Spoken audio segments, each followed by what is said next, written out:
Recientes hallazgos por parte de un importante arqueólogo en Bulgaria vuelve a abrir nuevamente el interés sobre un aspecto que viene de tiempos muy remotos, que viene poblando las pesadillas de las personas en el mundo, y se trata del terror, el terror antiguo hacia los vampiros.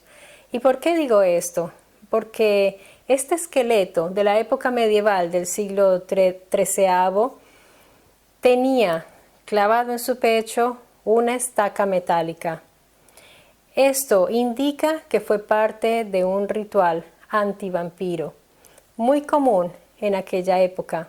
Se trataba de un hombre de aproximadamente 40 años. En esa misma zona, en los Balcanes, en la Europa del Este, se hallaron al menos unas 100 tumbas en circunstancias similares. ¿Qué signos daba a entender que se trataba de rituales antivampiro?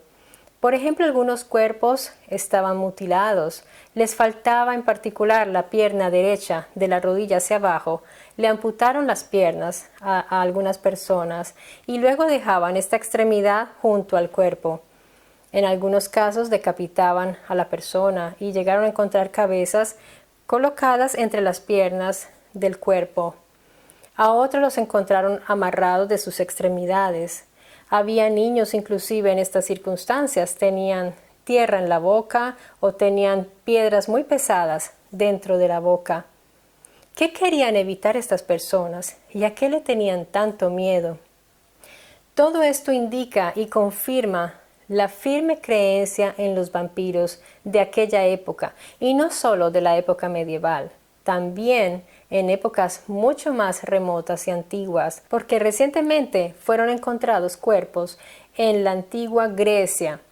Estos cuerpos indican que también allí en esos lugares se temía a los no muertos o a los muertos vivientes que se levantaban de sus tumbas porque tenían pesadas rocas encima o ánforas para evitar que se movieran y fueran a buscar sangre de los vivos para continuar viviendo. Los investigadores notaron que todos estos rituales se efectuaban sobre todo en casos particulares de defunciones, como por ejemplo en los casos de suicidios, porque existía la firme creencia de que dentro de los 40 días después del fallecimiento, el alma del difunto se quedaba en una especie de lucha tormentosa entre el cielo y la tierra y podía permanecer así por el resto de la eternidad. Y a partir de la noticia de estos hallazgos, se me ha despertado el interés por aquel personaje que ha habitado por generaciones nuestras pesadillas, aquella criatura de las tinieblas que se alimentaba con la sangre de los vivos. Ustedes ya saben que estoy hablando del conde Drácula, ese interesante y espeluznante personaje creado por el gran escritor irlandés Bram Stoker, o Bram Stoker, como lo conocemos. Pero a mi parecer es mucho más interesante, sin demeritar, por supuesto, el libro, el guerrero real que pudo muy probablemente haber inspirado a Stoker a escribir Drácula, ese príncipe de la Valaquia, el príncipe Vlad III. Y aún más interesante posiblemente también la historia del mismo escritor, de Bram Stoker, con una infancia un poco misteriosa, con una especie de enfermedad que nunca ha sido realmente identificada. Y recientemente, gracias a unos hallazgos bastante interesantes que les comentaré más adelante, vamos a ver que estas dos vidas, tanto la del feroz guerrero como la del escritor, son bastante interesantes y misteriosas. Así que si quieres ahondar aún más en los meandros de estas interesantes y misteriosas historias, quédate conmigo hasta el final.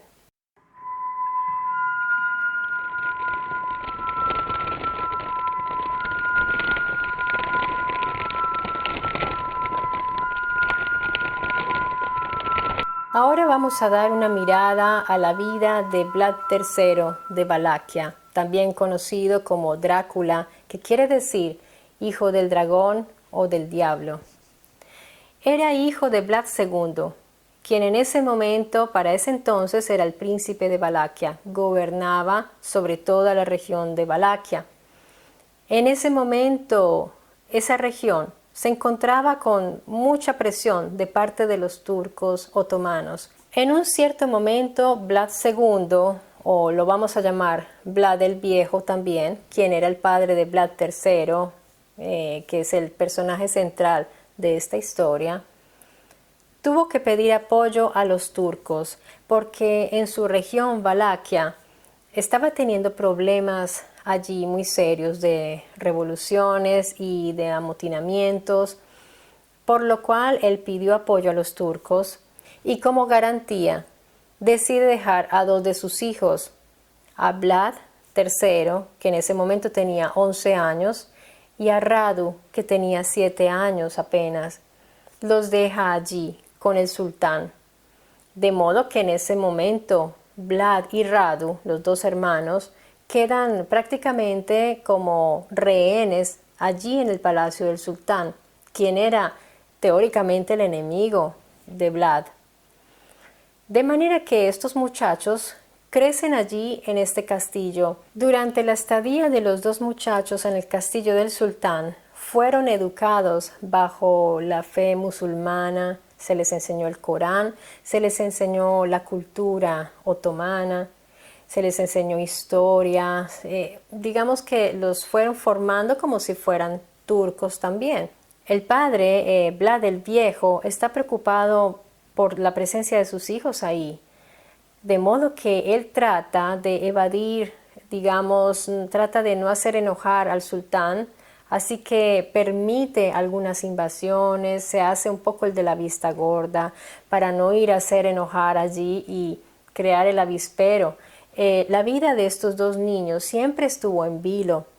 Vlad y Radu estaban en la boca del lobo, como podríamos decir, porque se encontraba propio en la cueva de los enemigos de Vlad II. En la estadía de Vlad y Radu en el castillo del sultán, ellos les permitieron presenciar desde banquetes hasta orgías y torturas.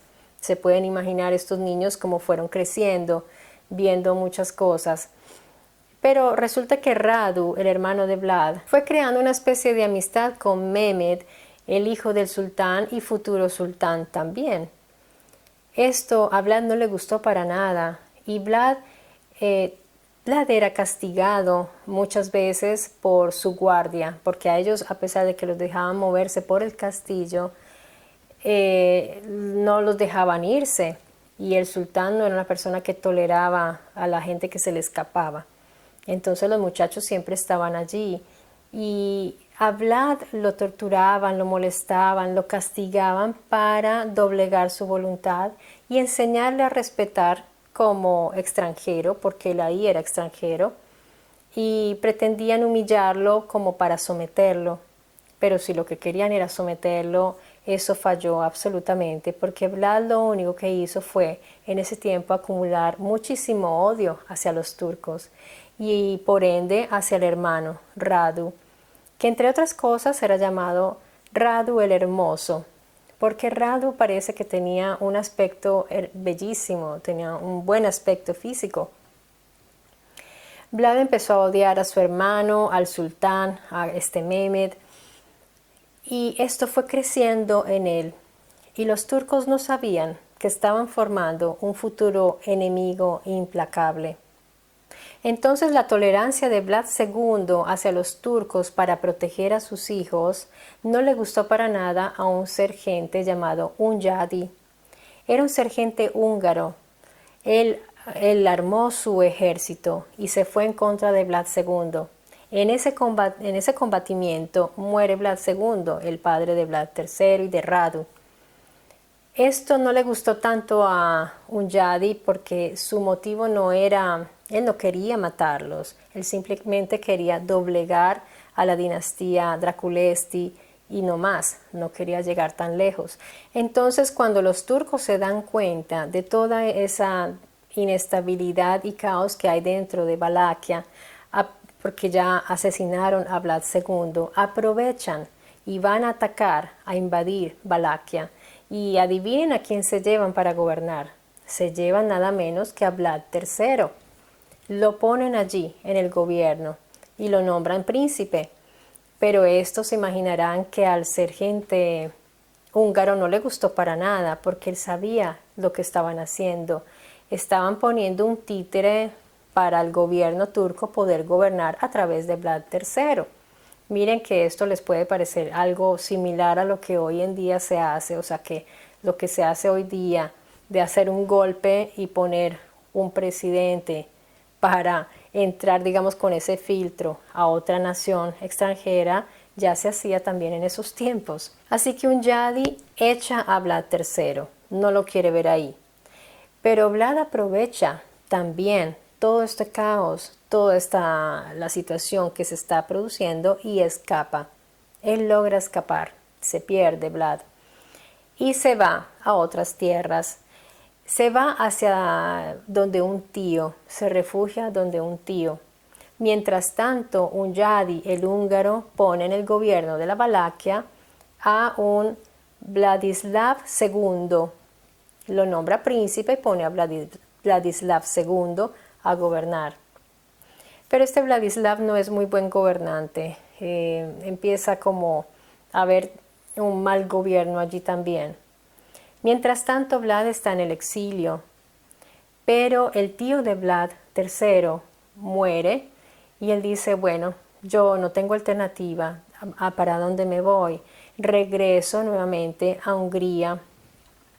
Él regresa a Hungría y se pueden imaginar el riesgo porque un Yadi lo podría matar. Pero Vlad confronta a un Yadi y le dice, un Yadi, te propongo una alianza porque yo odio a los turcos, yo no he hecho más que odiarlos con toda mi alma y he visto lo que le han hecho a mi padre, he visto lo que le están haciendo a mi nación, yo estaba ya secuestrado, yo no estaba ya porque me gustara estar ahí. Un Yadi nota en los ojos de Vlad ese furor, ese odio que tiene hacia los turcos, inmediatamente queda convencido de que Vlad III estará bien con ellos y lo acoge y le dice, está bien, tú vienes con nosotros, pero con una condición. Tú eres un gran conocedor de la cultura turca, ¿verdad? Del Imperio Otomano. Así que tú nos vas a dar toda la información que tienes. Y Vlad III estuvo totalmente de acuerdo con esa idea y se pusieron de acuerdo.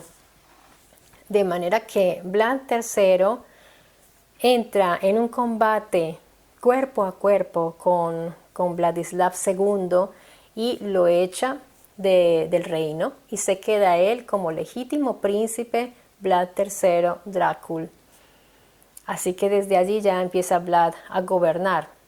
¿Qué hace Vlad cuando se sienta en el gobierno de ahí de toda la Valaquia?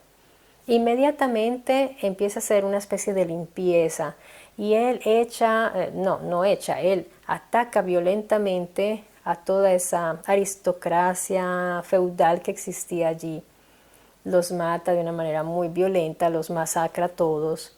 Pero ¿qué hace él? En su lugar, le da la oportunidad, por mérito, crea una meritocracia para que los extranjeros, los granjeros, campesinos y caballeros puedan acceder a esas tierras. Por eso es que Vlad III Drácul viene tan amado del pueblo.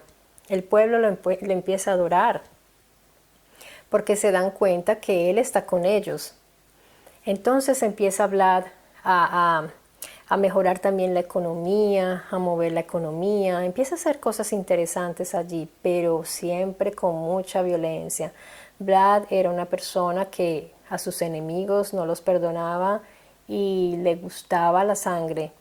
Puede ser que viniera también de lo que vio allá con los turcos, o puede ser que todo ese odio que él procesó le envenenó la sangre, literalmente. Entonces Vlad empieza a hacer como esa limpieza ahí de las personas que no le agradan. Así empieza a adquirir el amor del pueblo, pero el odio de la nobleza, porque empiezan a verlo con ojos como de que ya no nos gusta mucho este tal Vlad, porque está atacando a la nobleza, a los ricos, y le está dando a los más pobres, pero ojo, por mérito. porque a él le gustaba la gente capaz. Él buscaba gente capaz digamos, de manejar el feudo, la tierra y todas estas cosas, no simplemente por dinastías o por apellidos. Entonces empieza él a crearse su fama de ser un comandante bastante violento hacia las personas que no le gustan. Vlad empieza a aplicar a su manera el poder, pero también con mucha violencia. Por ejemplo, en una ocasión a unos turcos les clavó literalmente sus turbantes, se los clavó con clavos en las cabezas.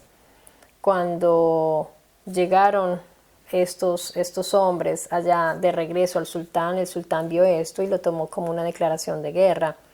Eso era un odio ahí ya personal entre el sultán de los turcos y Vlad III.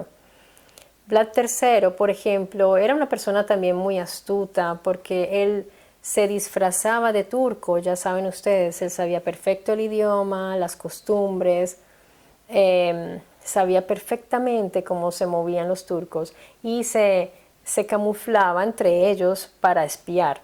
Y en una de esas incursiones de espionaje en un campamento turco se dio cuenta que estaban planeando emboscarlo. Los turcos tenían un ejército impresionantemente mayor que el de Vlad.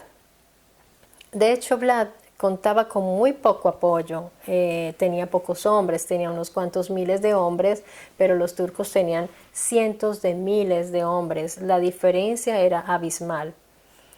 De modo que Vlad tenía que usar su inteligencia y crear estrategias, porque sabía que si los turcos llegaban ahí, donde él, a su ciudad, lo aniquilarían todo. De modo que Vlad regresa y prepara su ejército y le dice: muchachos, vamos a hacer una emboscada sorpresa de noche, los vamos a encontrar durmiendo a estos turcos. Y así hicieron.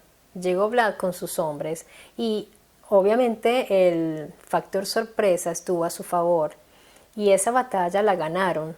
Respecto a esa batalla se ha hablado mucho, hay gente que dice que eso fue una cosa espectacular, otros dicen que ganó pues por de buenas, pero el caso es que ganó Vlad esa batalla y de esa batalla, de ese triunfo, los húngaros están muy orgullosos y ellos tienen sus insignias y sus cosas que recuerdan ese día, las campanas que suenan el día que eso sucedió. O sea, eso para ellos es una gesta muy importante para estos pueblos. Así que esa humillación que le causó Vlad a los turcos no les cayó muy bien. Y es bien conocido el estilo de tortura de Vlad. Sus torturas son muy famosas. A él le gustaba crear unas escenografías que eran tan macabras y terroríficas que en una ocasión los turcos llegaron a una ciudad para invadirla. Cuando llegaron encontraron una especie de bosque humano, seres humanos empalados, que eso debió haber sido una imagen tan terrorífica que ellos dieron media vuelta y se regresaron a Turquía. Pretendían invadir, pero llegaron y encontraron a estos hombres así, cientos de hombres empalados. Por eso Vlad se ganó la fama de Vlad Tepes, que significa Vlad el empalador. Y no era gratis porque efectivamente le encantaba empalar de distintas maneras. No lo voy a especificar porque seguramente me quitarían el video solo por decirles cómo hacía sus empalamientos, ¿no? Pero ya solo el hecho de saber que lo hacía es terrible. Por ejemplo, en algunas ocasiones él a veces comía mientras sucedían todos estos empalamientos y todo. Y una vez a sus capturados, él los hizo abrir por el vientre y hizo que los compañeros de sus capturados se comieran las vísceras de estas personas que habían sido abiertas por el vientre. Obviamente todo esto vivo, porque no era que tuviera piedad de matarlos primero.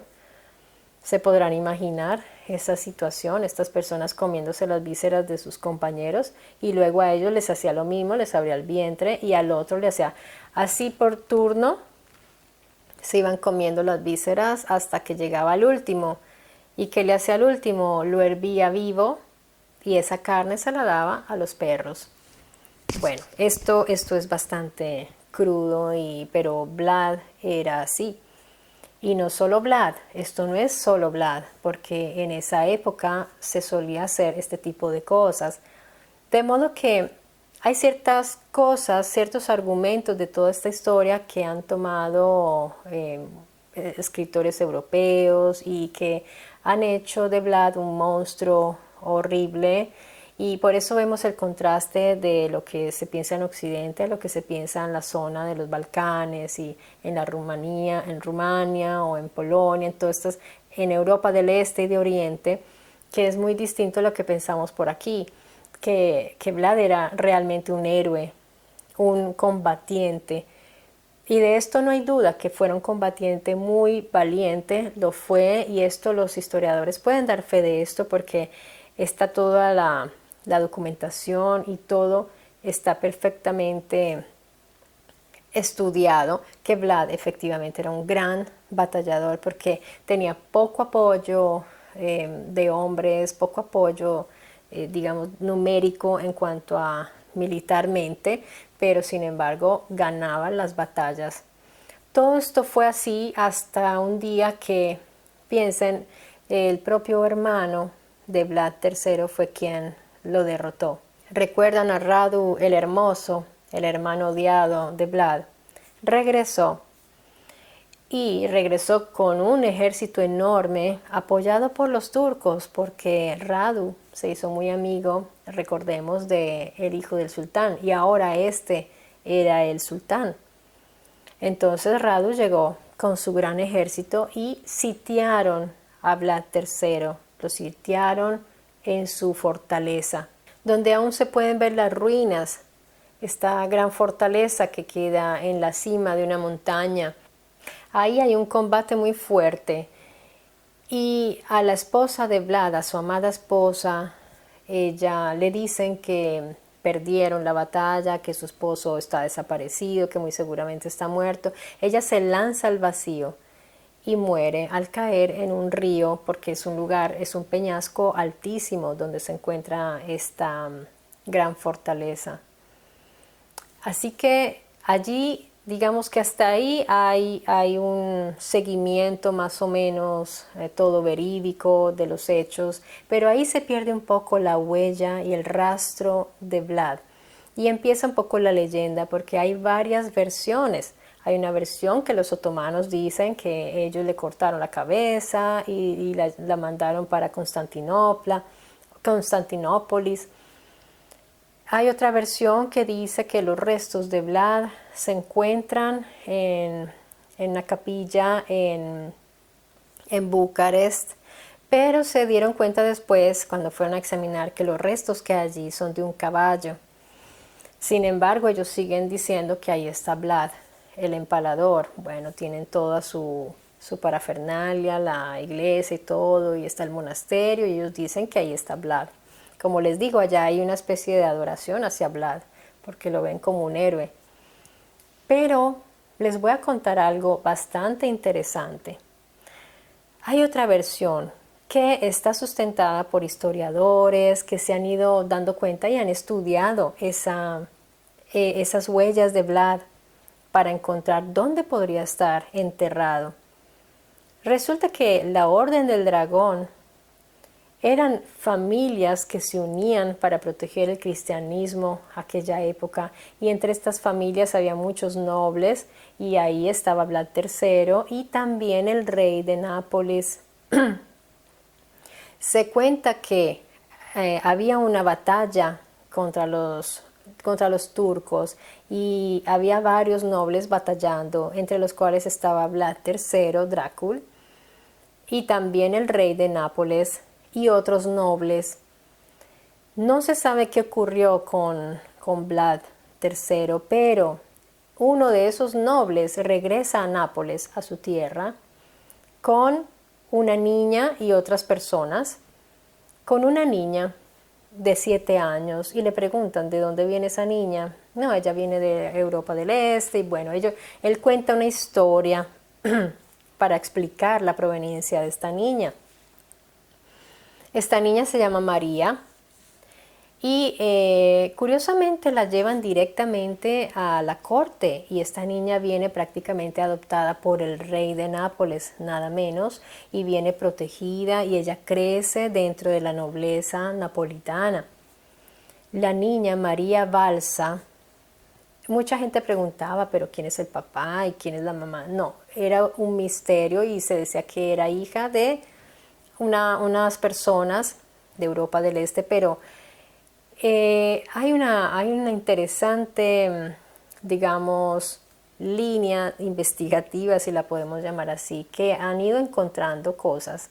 A María Balsa la casan con un noble y le aseguran pues que siempre esté como en ese círculo muy protegida y siempre dentro del círculo noble. Es curioso porque si fuera hija de cualquier persona no la habrían acogido así. Por eso se cree que se trate de la princesa, hija de Vlad III. Les voy a mostrar aquí, en alguna parte del video, la foto de una imagen que es una pintura de María Balsa que la refiguran como la Virgen, una Virgen. En esta pintura ella lleva un interesante medallón, que es un dije grande con un rubí que está incrustado en una especie de estrella. El mismo rubí que tenía el padre, o el posible padre, Vlad III, Vlad Tepes o Drácula, en su turbante era un rubí y él también tenía una estrella. Curiosamente, el año en que Vlad III fue nombrado príncipe, pasó el cometa Halley. Entonces, esta estrella representa el cometa Halley, que en ese momento fue cuando fue nombrado príncipe Vlad, estaba pasando el cometa Halley. Ese es el recordatorio. Qué casualidad que esta pintura que refigura a María Balsa como la Virgen con este rubí. ¿Dónde está esa pintura? Esa pintura está en una capilla en Nápoles. Y es bien interesante porque la tumba de María es muy importante. Es una tumba donde hay un escudo de un dragón. Interesante porque en Nápoles y en esas regiones el dragón nunca estaba en los escudos de familia y hubiéramos visto más bien representados ángeles o vírgenes porque esa era la iconografía del lugar. Dragones no. El dragón es una figura hermética. De todas maneras en Nápoles también, dentro de la nobleza, habían personas bastante interesadas en el tema hermético y un poco más místico también. Pero no era común encontrar este tipo de iconografía. De hecho, es el único dragón en todo ese lugar. Y aparte de eso, hay otra simbología que han ido estudiando. Por ejemplo, notaron que había una especie de cruz y si uno se acerca a mirar, esa cruz se prolonga hasta dentro de la tumba y metieron una telecámara, una cámara de video para ver dentro de la tumba sin abrirla y notaron unos símbolos rarísimos, muy extraños. Notaron que esa cruz se prolongaba, que el símbolo que había dentro quería decir de algo como no sacro, desacralizado, como una desacralización. Y había unas estrellas también invertidas que querían decir que la persona que habita esa tumba, pues por decirlo de alguna manera, que reposa en esa tumba, es una persona que probablemente ha sido descomulgada o ha sido como retirada de la Iglesia Católica, pero todo muy velado. ¿Por qué velaron tanto y protegieron la identidad de María Balsa? Obviamente su padre era una persona que era considerada, al menos allí en esas tierras occidentales, como una persona diabólica, una persona que era una especie de demonio y que estaba fuera de toda ley. Y para proteger a María y poderle brindar una sagrada sepultura y unos oficios cristianos en su muerte, pues, y poderla casar, ella no hubiera podido decir quién era su padre. Si lo hubieran sabido, no lo permitirían porque Vlad Tepes era un monstruo para ellos, ¿no? Además, allí mismo en esa tumba encontraron una placa de mármol grandísima. Han estudiado esa placa porque tiene una escritura que nadie ha podido descifrar hasta el día de hoy. Ningún especialista, arqueólogo. Llamaron a un investigador, él es un científico nuclear, y lo llamaron para que descifrara porque pensaron, esto debe ser un lenguaje militar de aquella época, algo criptado. Y descubrieron que no pertenece a ningún idioma esta escritura, no es una lengua como pensaban que fuera el griego, no, esta escritura no pertenece a ningún idioma y pareciera que fuera la unión de 3 idiomas distintos. Es algo maravilloso porque es un misterio que todavía no se ha desvelado, pero aún más interesante lo que les voy a decir. Dentro de la escritura de esta placa misteriosa, solo se entiende una frase. Y adivinen qué dice. La frase legible, la única frase legible que hay allí, dice Príncipe Vlad. Entonces, ¿cómo no van a pensar que allí se encuentran los restos de Vlad? Pero ustedes dirán, bueno, ¿y cómo llegaron esos restos allí? Ese es el misterio. Puede ser que Vlad no murió en esos combatimientos, que él, en esos combates él logró escapar y luego se reunió nuevamente en Nápoles con su hija. Y no menos interesante, la vida de Bram Stoker o Abram Stoker, el escritor de Drácula. Mucho se ha especulado acerca del origen de este personaje, del vampiro Drácula. ¿Por qué Bram Stoker creó este monstruo? ¿Por qué en su prefacio dijo que se trataba de una historia real? ¿Por qué el editor no quiso publicar este libro como una historia real? ¿Por qué faltan 102 páginas de ese libro? Todas estas preguntas, la esperanza de poderlas responder, se volcaron sobre Dacre Stoker. Él es un bisnieto de Bram Stoker.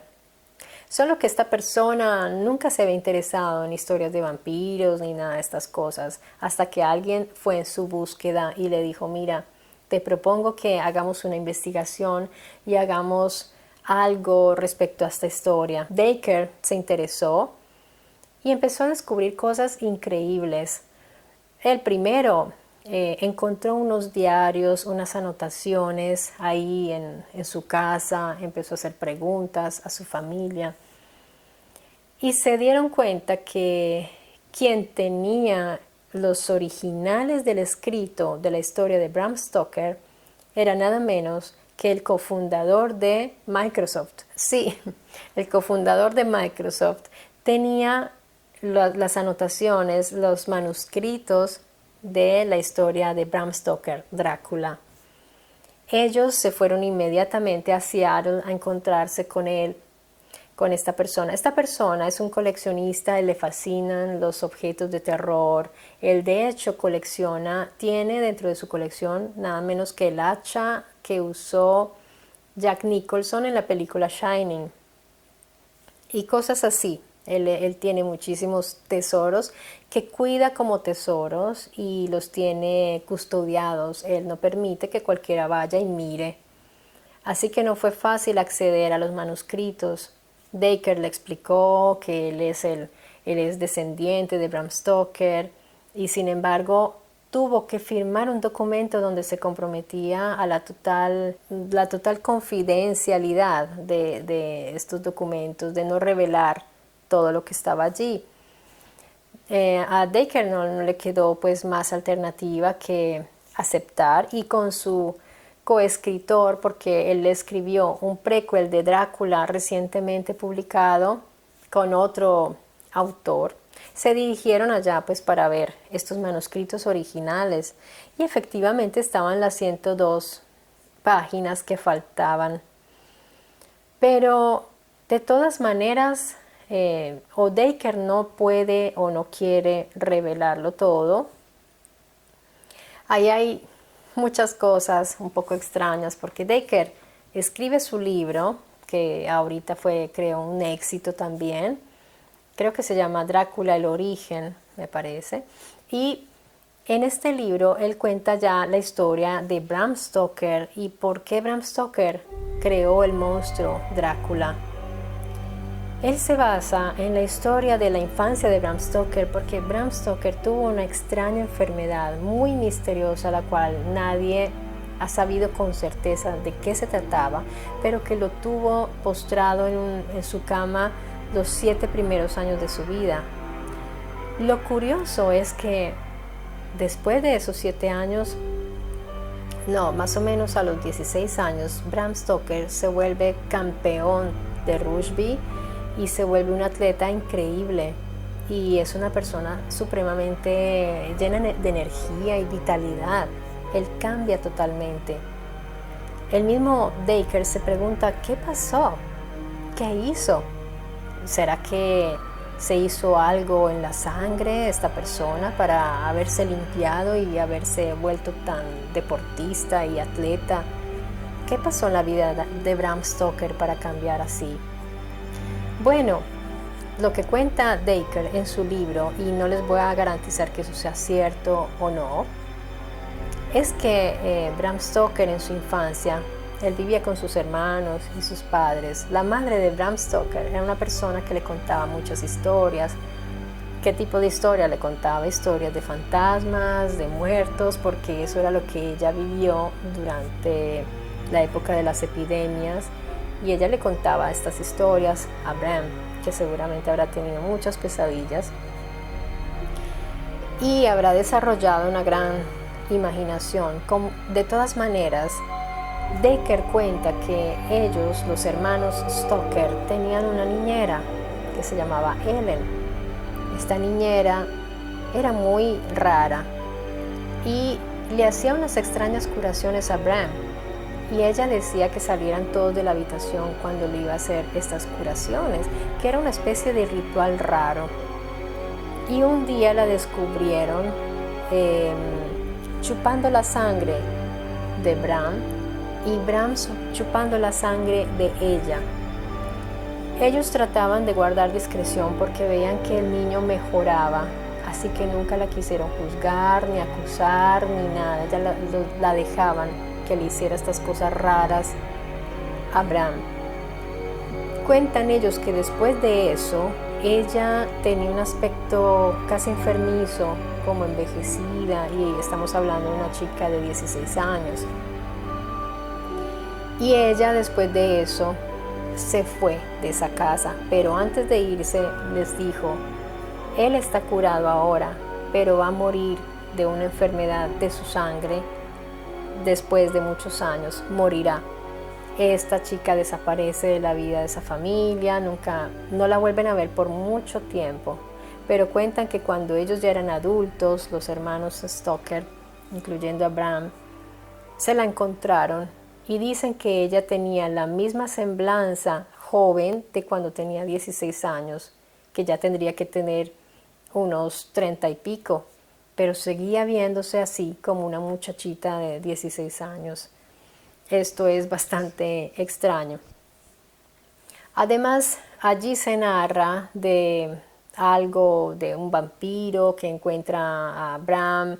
Es una historia bastante interesante que no les voy a hacer spoilers aquí y les recomiendo comprar el libro porque sería interesante leerlo, ya que va más allá y se concentra en la historia de Bram Stoker, el autor, y sería la explicación del por qué él habló de vampiros, por qué habló de esta historia y por qué dijo que era real, que fue lo que él escribió en su prefacio que el editor no le permitió.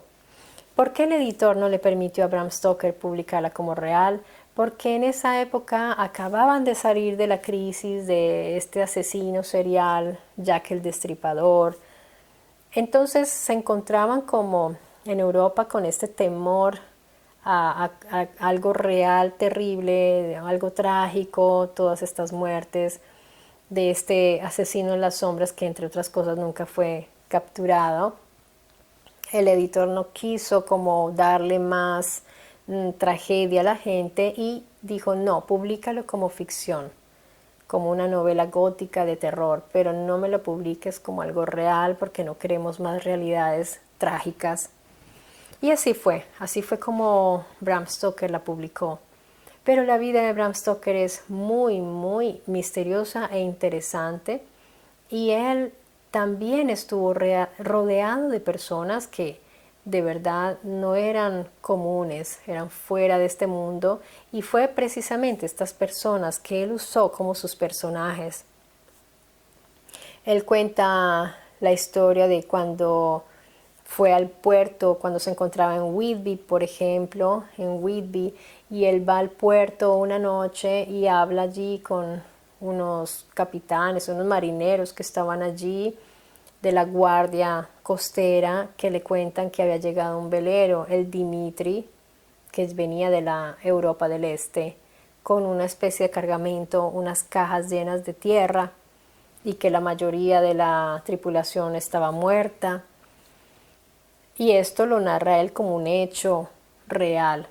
Entonces, de verdad que es apasionante conocer acerca de la vida de Bram Stoker. Bien, a mí me alegra muchísimo que me hayas acompañado hasta este momento, porque si viste todo el video te podrás quedar al brindis que voy a hacer. Espero que no se haya coagulado, porque realmente es bastante... es mejor que no se haya, no se ha coagulado del todo. Salud por los nuevos suscritos al canal. Salud porque poco a poco el canal está creciendo. No importa que seamos pocos, pero lo importante es que ya empezamos a ser una familia, que amamos el misterio. Así que salud, amigos. Muchas gracias a quien se haya quedado hasta el final de este video. Gracias por su compañía. Gracias a quienes están comentando, a quienes dejan su like como apoyo y a quienes están suscribiendo, sobre todo al canal, que poco a poco ha ido creciendo y eso me tiene muy contenta. Así que espero seguirles trayendo más misterios e historias y nos veremos muy seguramente muy pronto aquí en Mystery Channel.